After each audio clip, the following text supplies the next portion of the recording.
nós estamos aqui para falar um pouquinho sobre a estrutura do balanço patrimonial, especialmente nas questões relacionadas a origens e aplicações dos recursos.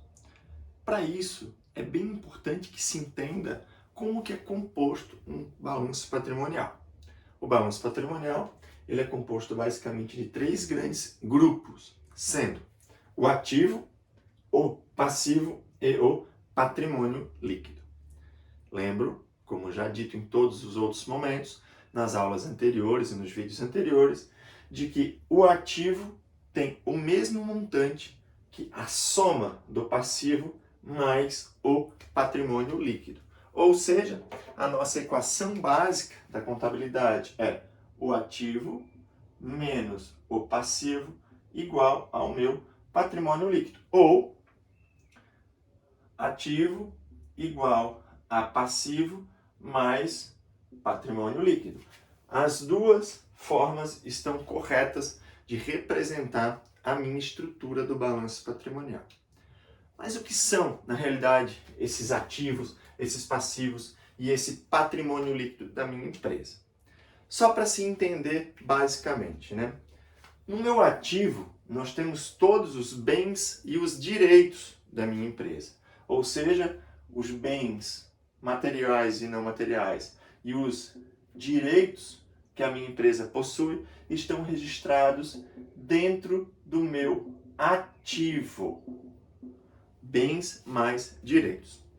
Dentro do meu passivo, nós temos as dívidas, as obrigações que a empresa possui. Que tipo de obrigações? No passivo, as obrigações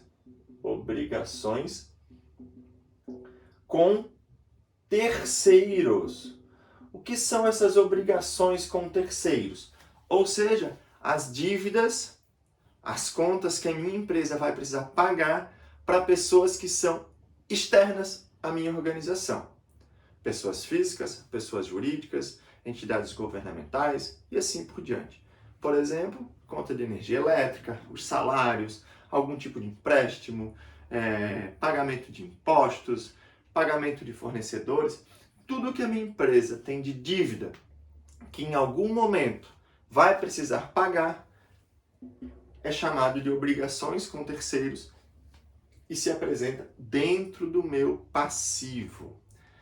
Lembrando os conceitos que para eu ser classificado como ativo, eu tenho algumas regras, alguns requisitos. Tem que ser um bem controlável pela empresa, tem que gerar benefício futuro e tem que ser mensurável confiavelmente.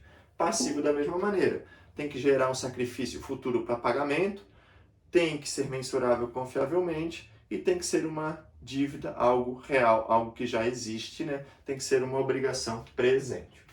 Atendendo os requisitos, se encontram aqui dentro. E temos aqui dentro do patrimônio líquido, basicamente de uma forma sintética, as obrigações que a minha empresa terá com meus sócios, ou seja, aquele capital próprio que é do sócio. Então, nós temos dentro do patrimônio líquido o que nós chamamos de capital próprio, ou seja, a minha empresa, para ela existir, ela sempre começa com um aporte de capital inicial dos sócios, que é o meu capital próprio.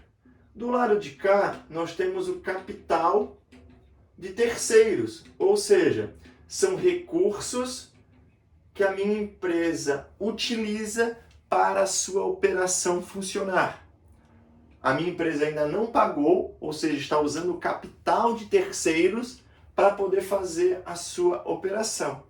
Então, o meu recurso, para que as minhas coisas aconteçam, que as operações aconteçam, elas têm essas duas origens. Tanto o capital próprio, que é o recurso injetado pelo sócio, ou então o lucro que a minha empresa vai gerando ao longo do tempo, que os acionistas não retiram da empresa, que vão deixando lá dentro, mas que é um recurso próprio para ela operar, e também o meu capital de terceiro, seja um empréstimo, um financiamento que eu pego para poder operar, ou então uma obrigação que eu ainda não paguei e estou usando esse dinheiro para a minha empresa poder funcionar. Então, um exemplo, fornecedores. Vou pagar em 90 dias, em 120 dias. E enquanto eu não pago, eu utilizo esse recurso para fazer a minha operação girar. Então eu compro a mercadoria, não pago, primeiro eu vou tentar girar essa mercadoria, fazer uma venda, tudo mais, para depois então eu pagar o meu terceiro, o meu fornecedor. Então eu estou utilizando o recurso de outro para poder fazer a minha operação acontecer. Claro que esse dinheiro que eu estou usando de outros tem uma remuneração, na maioria das vezes, tem um juro embutido, alguma coisa desse sentido. Mas falo isso por quê? Para vocês entenderem que quando se fala em origens e aplicações de recurso, de onde que vem o dinheiro para a empresa funcionar? Vem desse lado. Então, o meu passivo, tanto o meu capital próprio, quanto o meu capital de terceiro, geram as nossas origens de recursos. Então, de onde vem o recurso para a empresa funcionar? Origens de recurso vem do meu passivo mais o meu patrimônio líquido. É daqui que o dinheiro vem, seja do sócio ou seja de um terceiro. E como eu aplico, ou onde eu aplico, é dentro do meu ativo. Então, o grupo do passivo mais PL eu chamo de origens de recurso. E o grupo do meu ativo eu chamo de aplicação de recurso. Ou seja, onde o recurso está aplicado e como ele está aplicado. Então eu tenho as minhas origens. As minhas origens são fontes de financiamento, sejam próprias ou de terceiros, e como eu aplico o meu recurso. As minhas aplicações estão no ativo. Estão aplicados no caixa, banco, em estoque de mercadorias, em máquinas e equipamentos, em salas, enfim. Todos os itens que eu tenho aqui no meu ativo é onde o dinheiro da minha empresa está aplicado, está distribuído. Então, para vocês entenderem essa classificação entre grupos, eu tenho origens do lado de cá. As origens de recursos são oriundas tanto de capital com terceiro, quanto de capital próprio. E aqui eu aplico o meu recurso dentro das minhas operações. E qual que é a ideia para uma empresa ser sustentável no longo prazo? Que o custo dessa captação seja menor do que eu consigo com a minha aplicação. Então, quando a minha empresa opera e funciona, a margem de retorno desse recurso tem que ser maior do que ela está pagando do lado de cá, para ela começar, então, gerar saldos positivos e assim continuar crescendo e se desenvolvendo.